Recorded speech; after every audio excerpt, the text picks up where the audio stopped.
mazo solīšu pasaku no Cēsīm.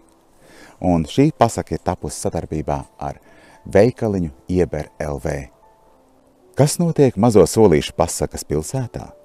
Nāc man līdzi un es tev pastāstīšu. Šīs pilsētas iedzīvotāji to sauc par ilgtspējas pilsētu, jo tajā visi darbojas saskaņā ar vidi, tas nozīmē ejot roku rokā ar dabu.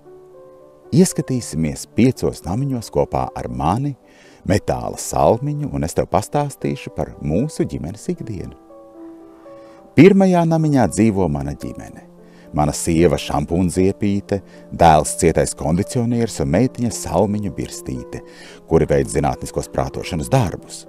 Katru nedēļu mums ir sapulces pie burvju galda, kura kājas ir senlaicīgas metāla atslēgas. Sapulces vienmēr iesākam ar kādu komplimentu katram no dalībniekiem.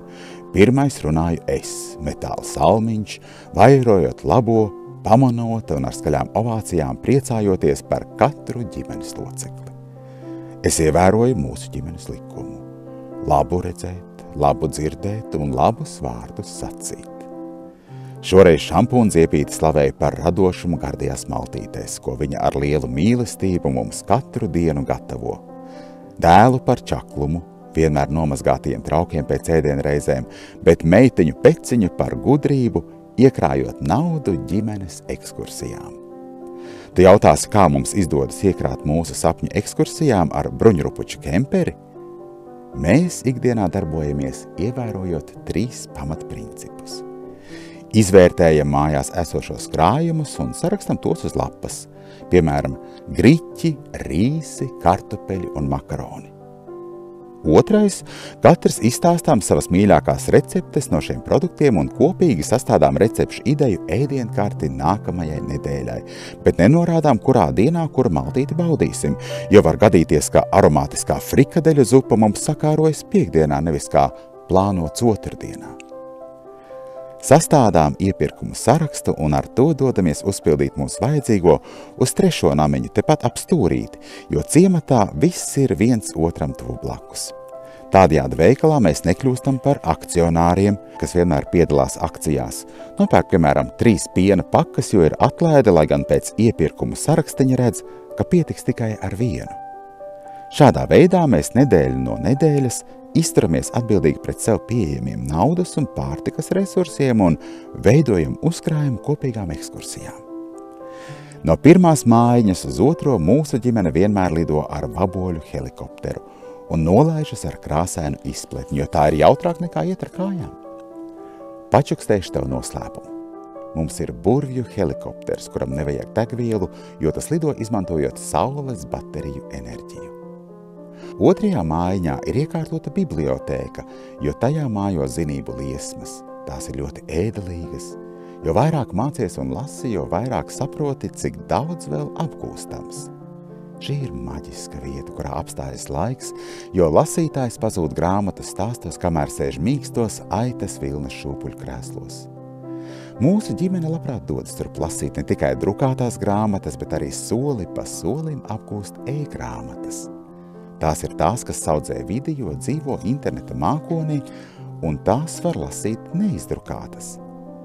Bibliotēkā mēs sastopam daudz jaunus draugus, kuriem arī patīk lasīt, un arī savu brālēnu Tējas Sietiņu. Viņš ikdienu paveic varenas darbus, ietaupot miljoniem tēja maisiņu, jo pateicoties viņam, ik viens var baudīt beramo tēju. Mēs parasti malkojam aromātiskās liepziedu vai pipermētru tējas, kuras paši kaltējam. Šādā veidā mums ir plašs draugu un paziņu loks, no kuriem varam aizņemties kaut ko, nevis pirkt paši. Piemēram, mana sieviņa Šampūnziepīte no draudzenes Strauku Birstītes regulāri aizņemas košās balles kleitas, bet draudzenei aizdod kādu no savām punktēnajām rokas somiņām. Uz 3. mājiņu mēs vienmēr dodamies basām kājām, jo mums ir sava īpašā pilsētas sajūtu taka. Tas ir jautri un veselīgi. Šī mājiņa ir maģiska ar daudzajām smaržu un garšu burciņām, kurās izvietotas preces, jo uz to dodamies ar savām burciņām, pudelēm, maisiņiem un kastītēm, lai varētu uzpildīt prieku atkārtoti, tik, cik vēlamies. Tādā veidā mēs audzējam vidi un nepārmaksājam par atkritumu izvešanu. Priekšrocība ir uzpildīt tieši tik, cik paredzēts iepirkuma sarakstiņā, piemēram, 75 gramus kokosriekstu skaidiņu, lai mājās pagatavotu siera kūku. Mans dēls ar meitiņu ir atradis sev jaunu hobiju – pārkrāsot puķu podas un gleznot uz akmeņiem, lai izrotātu mūsu namiņa ziedu dārzu. Tajā brīnumainais ir tumsa, kuru mēs baudām ar kabatas lukturīti vai teleskopu pētot zvaigznes.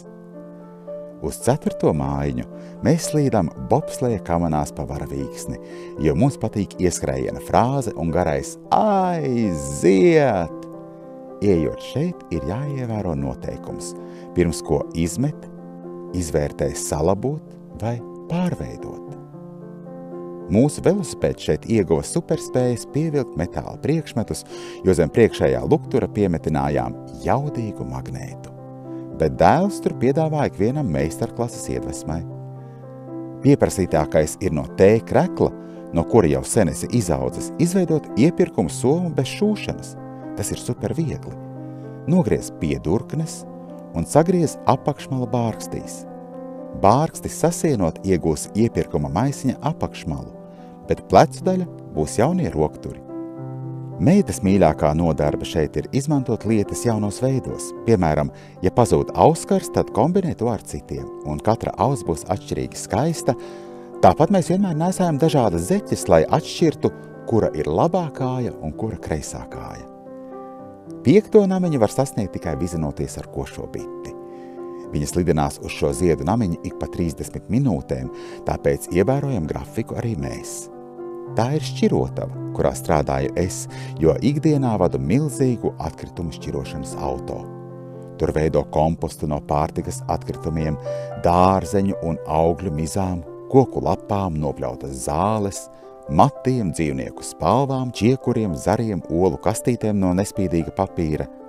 Vidēji 2 gadu laikā var tikt pie vērtīgas barības mazdārziņa augiem. Namiņa siena rotā milzīgs akvārijs ar daudzām zivju ģimenēm. Mēs tās vienmēr pasveicinām ienākot. Turpat ir kastaņu gulta iekārtot, ja nu vēlies atpūsties pēc šķirošanas darbiem. Zeltsmiedziņš vienmēr nāk par labu. Bet nu jau laiks doties atpakaļ uz 1. namiņu. To var paveikt šaujoties uz indiāņu bultas un trāpot mērķī katru reizi, kad piezemējamies.